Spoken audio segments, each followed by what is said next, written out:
Hello दोस्तों, चलिए सबसे पहले हम करंट इंडियन एजुकेशन सिस्टम पे एक नज़र डाल लेते हैं और उसके बाद जो इम्पोर्टेंट बदलाव होना चाहिए उसके बारे में डिस्कस करेंगे।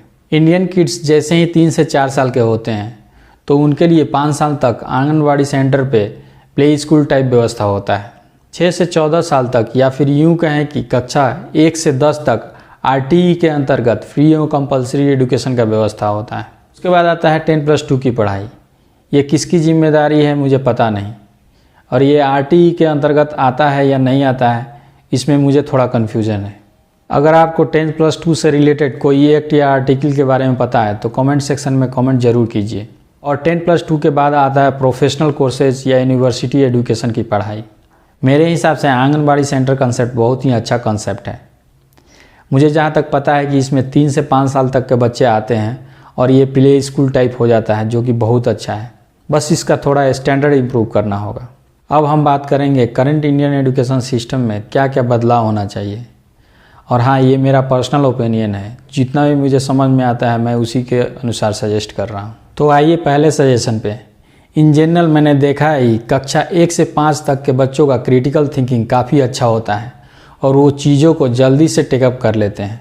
मगर उसके बाद क्लास 6 से 10 तक के बच्चों का सिलेबस काफ़ी ज़्यादा हो जाता है और वो कुछ ऐसा पढ़ने लगते हैं जिसका प्रैक्टिकल लाइफ में कोई यूज नहीं है। जैसे फॉर एग्जांपल अलजबरा। पता नहीं अलजबरा का प्रैक्टिकल लाइफ में क्या यूज है, अभी तक तो मैंने यूज नहीं किया है। ये बस मैं एक एग्जांपल दे रहा हूँ। हमें वैसे सिलेबस को ढूंढना पड़ेगा जिनका प्रैक्टिकल लाइफ से कोई लेना देना नहीं है, और उन सिलेबस को क्लास 6 से 10 तक में जो भी पढ़ाई हो रहा है उसको हटाना पड़ेगा। और मेरे हिसाब से जब जिसका ज़रूरत पड़े तभी पढ़ाना चाहिए। जैसे अगर कोई सिलेबस का ज़रूरत ग्रेजुएशन में है तो उसको ग्रेजुएशन में ही पढ़ाना चाहिए। दूसरा सजेशन, आजकल के सारे यूनिवर्सिटी का एडमिशन कंपटीशन बेसिस पे होने लगा है। तो मार्किंग स्कीम में मेरा सुझाव है कि मार्किंग स्कीम ग्रेड केवल 2 होना चाहिए, जैसे पास या फेल। अगर 50% से कम आया तो फेल, अगर 50 से ज़्यादा है तो पास। और ये ग्रेडिंग सिस्टम क्लास 1 से 10 तक के सभी क्लास में होना चाहिए। तीसरा सजेशन, हमें पढ़ाई के लिए कुछ नए नए मेथड्स और टेक्निक भी ट्राई करने पड़ेंगे। जैसे मेरा एक फेवरेट टेक्निक है, पहले प्रॉब्लम डेफिनेशन को बताओ, उसके बाद कोर्स की पढ़ाई कराओ। तो बच्चों को भी ऐसे ही करना चाहिए। कोई भी टॉपिक पढ़ाने के पहले उनको एक प्रॉब्लम सॉल्व करने के लिए दीजिए। उसके बाद अगर वो प्रॉब्लम सॉल्व नहीं होता है उसके बाद उस टॉपिक के बारे में पढ़ाइए। चौथा सजेशन, रिकॉर्डेड लेक्चर। हमारे सारे क्लास का, सारे सब्जेक्ट का एक एक रिकॉर्डेड लेक्चर होना चाहिए।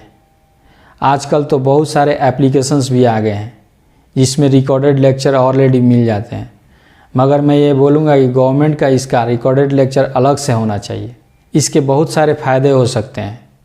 जैसे अगर कोई बच्चा कोई लेक्चर मिस हो गया तो वो ऑनलाइन इस लेक्चर को देख सकता है। टीचर्स भी इस चीज़ का फ़ायदा उठा सकते हैं, वो लोग भी रिकॉर्डेड लेक्चर प्ले कर सकते हैं। और कोई भी डिस्कशन जो डाउट है अगर स्टूडेंट्स का, तो वो डिस्कशन करके बाद में इसको क्लियर कर सकते हैं। हमें ये अक्सर सुनने में आता है कि बहुत सारे गवर्नमेंट स्कूल के टीचर्स को कुछ भी नहीं आता है। तो मेरे हिसाब से अगर ये वीडियो लेक्चर रहेगा तो कम से कम वैसे टीचर्स तो इन वीडियो लेक्चर को प्ले तो कर सकेंगे। मेरा 5वां सजेशन है लैंग्वेज से रिलेटेड। जैसे आजकल के बच्चों को एटलीस्ट 3 लैंग्वेज पढ़ना पड़ता है, जैसे हिंदी, इंग्लिश और एक कोई लोकल लैंग्वेज। तो इससे बच्चों का पढ़ाई का प्रेशर बहुत ही ज़्यादा बढ़ जाता है। मेरे हिसाब से जो भी दूसरे सब्जेक्ट्स हैं जैसे साइंस, मैथ, सोशल साइंस, उन सब चीज़ों का पढ़ाई इन लैंग्वेज में होना चाहिए। मेरा मतलब है लैंग्वेज के लिए अलग से कोई सब्जेक्ट नहीं होना चाहिए। जैसे साइंस हिंदी में पढ़ा दीजिए, मैथ्स इंग्लिश में पढ़ा दीजिए और सोशल साइंस लोकल लैंग्वेज में पढ़ा दीजिए। छठे पॉइंट में मैं प्रैक्टिकल प्रोजेक्ट्स के बारे में बात करूँगा। स्टूडेंट्स को जो भी चैप्टर पढ़ाया जाए उसमें एक कम से कम एक प्रैक्टिकल प्रोजेक्ट होना चाहिए, और ये मैंडेटरी भी होना चाहिए, जैसे कि उसका मार्क्स फाइनल एग्जाम्स के मार्क्स में ऐड होना चाहिए। 7वां सजेशन, रूल फॉर ट्यूशन। आजकल मैं ये अक्सर देखता हूँ कि सारे बच्चे जो भी स्कूल कर रहे हैं वो स्कूल के अलावा ट्यूशन भी करते हैं। हमें ये नहीं पता होता है कि वो बच्चा स्कूल के पढ़ाई के दम पे आगे निकला है या फिर ट्यूशन के दम पे आगे निकला है।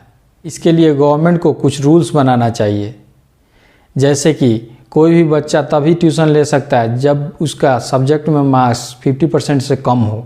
मैं कहीं कहीं ये अक्सर देखता हूँ कि जो भी टीचर्स स्कूल में पढ़ा रहा है वहीं सेम टीचर्स सेम स्टूडेंट्स को ट्यूशन भी पढ़ा रहा है। यहाँ अक्सर क्या होता है कि वो टीचर्स मार्क्स में पार्शियलिटी भी कर देता है। मैं सारे टीचर्स को नहीं बोल रहा हूँ, लेकिन कुछ एक्सेप्शंस हैं इसमें, ये हमें मानना पड़ेगा। तो इसके लिए गवर्नमेंट एक रूल बना सकती है कि कोई भी टीचर्स वो अपने स्टूडेंट्स को जो स्कूल में पढ़ रहे हैं उनको ट्यूशन नहीं दे सकता है। मेरा 8वां पॉइंट है क्लास ऑफ 10+2। हमें 10+2 क्लास को पूरे ऑल इंडिया से हटाना चाहिए और इसका जो भी सिलेबस है उसको 0 से 10 तक में या फिर ग्रेजुएशन में दोनों में डिस्ट्रीब्यूट कर देना चाहिए। इससे बच्चों का 2 साल बचेगा और हम ये डिनाई नहीं कर सकते कि यूथ जनरेशन का 2 साल देश के जीडीपी में काफ़ी कंट्रीब्यूशन कर सकता है। मेरा लास्ट पॉइंट यूनिवर्सिटी और कॉलेजेस के बारे में है कि उनका एजुकेशन कैसा होना चाहिए।